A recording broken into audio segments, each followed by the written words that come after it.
Hey everybody, it's Charlene. Today I'm going to show you how to make this gorgeous wintertime scene and share my tips for ink blending.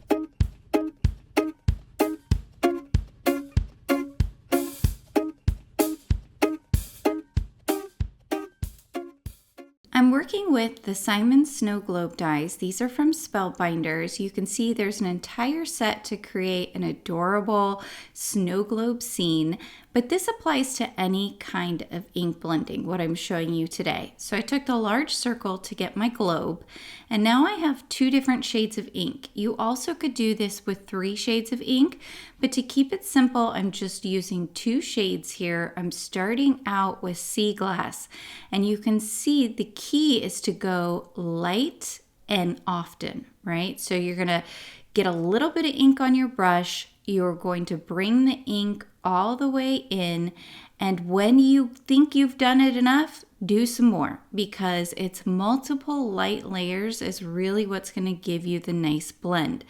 So you can see I've gone over this multiple times, but now look here, I've gone over it several more times.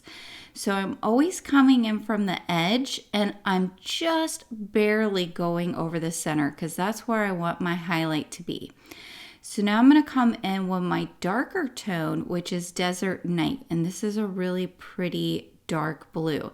Same concept, I'm coming in from the edges towards where I want the lightest part of my sky to be, and I'm barely using any ink. This is a very dark color, so you saw I went in once on the ink pad, I tapped off on my glass mat, and I'm just going back to that ink that's already on my glass mat.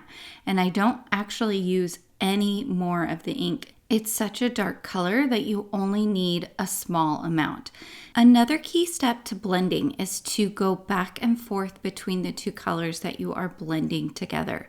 So I finished up here with the Desert Night, bringing it in along the edge, and now I'm coming back in with that sea glass. So the sea glass, I'm getting a little bit more on my brush. I'm also bringing that in from the edge, but I'm going just past where I had that Desert Night.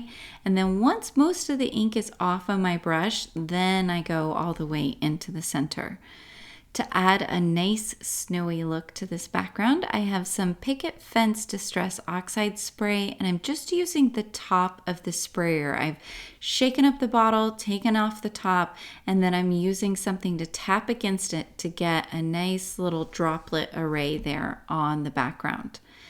Now I'm going to go ahead and die cut all of the pieces out that I want to use for my snow globe. Now I mentioned in this set there are a lot of different pieces. I'm not using them all, but I am going to use the Santa and a couple of different hills here. You can see I have the hill with the houses and then the second hill that I've cut out of white cardstock. What I'm doing here, I'm taking some mint tape and I'm just going to cover up those houses because I want my hill here to have a little bit of a blue glow so it looks like snow.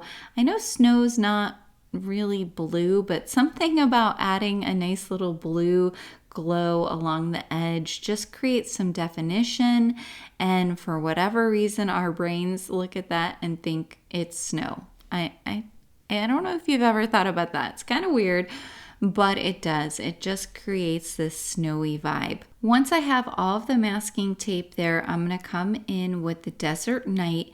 You could do this in a lighter blue like the sea glass, but I wanted to use just the faintest bit of Desert Night, so that way it kind of tied in the outer edges of the snow globe with what was going on over the top of the snow. So very, very light though, you guys. I've just got the tiniest little bit of ink on my brush. I think that is where people struggle the most with ink blending, is they will really get their brushes saturated. They'll rub, and then you have so much ink on your brush that the second you go down to your paper, you're gonna get a splotch. You don't want that. You can always build that ink up by adding more and more layers. And of course, once you get more comfortable with ink blending and you've done it for a long time, then you kind of have a sense of just how much you can put on your brush before it's going to be an issue. But it takes a while to get to that point. So I'm going to remove the masking tape here, and you can see that's made it so it looks like these houses are sitting back behind this snowy scene. Now it's not going to be perfect because you use masking tape. If you really wanted it to look perfect, you could cut out 2 of those hills and then use your scissors to cut the houses off one of the hills, ink blend on that hill, and then glue it on top of the hill where you have your houses. And that would be fun. It's just an unnecessary extra step, and I think it is perfectly fine just to use a little bit of masking tape. So I finished up my 2 hills there with the Desert Night, and now I'm going to come in and color my trees. You could, of course, use colored cardstock for all of these pieces, but I like to ink blend. I think it just has this very ethereal, pretty quality, and then you can get the difference with shading and using multiple colors. So I came in there with Lagoon for the trees, and then I'm using Evergreen and a little tiny detail brush just to pull up the Evergreen on the sides of those trees so that it's darker. If you don't have a small detail brush like this, you could also use a Q-tip for this kind of detail work because you're really not putting a lot of ink on there, just some on the edges. So behind my houses, I decided to put some silver shimmer paper. It's not really glitter paper, it's more of like a shimmery paper. I really wanted it to be nice and sparkly behind the houses there. I know you could use yellow and make yellow lights, but I was going with a very calm, crisp kind of holiday feel here, so I wanted to use blues and silvers. So all I did was cut out tiny little pieces from a scrap that I had in my drawer, and then I just glued it directly right behind the houses. I've cut out the base piece as well as the nameplate for the snow globe, and I cut out a second one of the nameplate. It's going to go behind the one you can see there towards the top left that has the written sentiment on there. There's a couple of different sentiments in the pack that you can use. And then I just ink blended that main piece there. I did that again in the Desert Night because that's just going to show that same color throughout the whole snow globe. So now our sentiment will be in that same nice, pretty Desert Night color, and it ties it all together. Once I have that nameplate done, I can glue it there onto the base piece of the snow globe. So like I said, there's several different sentiments. I think there's like Merry Christmas, then there's the Happy Holidays, and then there's another one. One of my favorite things to do with card making is scene building, and this set is perfect for it because you can make lots of different scenes very easily. So I got a sense of sort of where I wanted everything. I'm going to put my Santa and reindeer right along the top there, and it's perfect because I'm covering up one of those little white pieces of splatter that I did not really like. So keep that in mind. You can almost always cover up a mistake somehow in card making. Next, I'm going to glue down my houses there, and you can see I just added the glue to the shimmer paper. That's going to be plenty of glue to hold that piece, but it's not going to mess with kind of the levels because there's an extra piece of cardstock back there. Now, I do wish I had cut that piece out with the circle before I glued it onto the background snow globe, because I did have to trim around the circle with my scissors and I didn't do a great job of it. So I learned my lesson and I went ahead and cut this piece where I wanted it with the circle piece for the snow globe, and I popped it up here on some foam tape.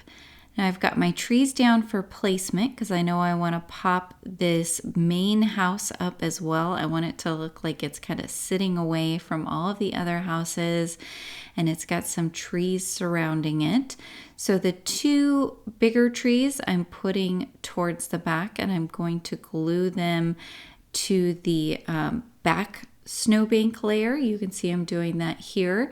And then the smaller tree, I'm going to glue it to the front layer. And I did put a tiny little square of foam tape to support it, so that way it wasn't kind of just floating all over the place here. And I just put some glue along the bottom edge. So it looks like this cute little snowy scene with this little house sitting away from all the houses of this nice little town that we're in. We'll call it Christmas Town. And now I've got just what's left on my brush of that desert snow, and I'm going to bring it around the edges here on the snow globe, and you can see how much that adds. That just keeps that, like, it keeps it looking like it's meant to all go together because it just flows really well. Hopefully that makes sense as you're watching it here on the video. Once I've brought that little bit in, I can go ahead and glue my base on top of the scene. And so I'm going to glue that bottom edge of the snow globe base on top of the scene on that layer that has the foam tape. And then you're going to see here in a minute, you've got to think in layers whenever you're gluing together kind of your projects and getting them onto your card, because you want to have the same number of layers underneath every piece that you're popping up. So I'm adding 2 scrap layers of cardstock here to the bottom of the base piece, because I know I'm going to need that in addition to a piece of foam tape in order for it to be level on my card when I put everything down on my card. So now I have my foam tape along the bottom base piece, and I can go ahead and put my card together really easy from here. I'm going to use a piece of craft cardstock to kind of create a little bit of interest on the card background. I could have just directly glued my snow globe to the white card base, but having some kind of interest go on with your background, whether it's a different color piece of cardstock or maybe you put an embossed piece of cardstock, that just is that extra little bit of detail that's really going to help tie your card together. Now you can see I'm going to come in with the extra little roof line piece. That's not necessary, but I just felt like the card needed just a little bit more. And believe it or not, I'm not going to add any extra bling to this card. So there is the finished card. Before we go, I wanted to also show you the Snowman scene dies. I did not have a chance to make a card with these, but I wanted to show you them because they coordinate. Also, right now, the only place that has the Simon snow globes in stock is on scrapbook.com. I will link down below in the description to all of these products and where they're available. Some of them, like I said, currently are sold out in different stores, but that stock changes all the time. So I'll list the different places down there. All right, guys, I hope you picked up some tips and tricks today. Please be sure to like and subscribe, as well as hit that notification bell so that I can continue bringing you more crafty content in the future. Until next time, happy crafting.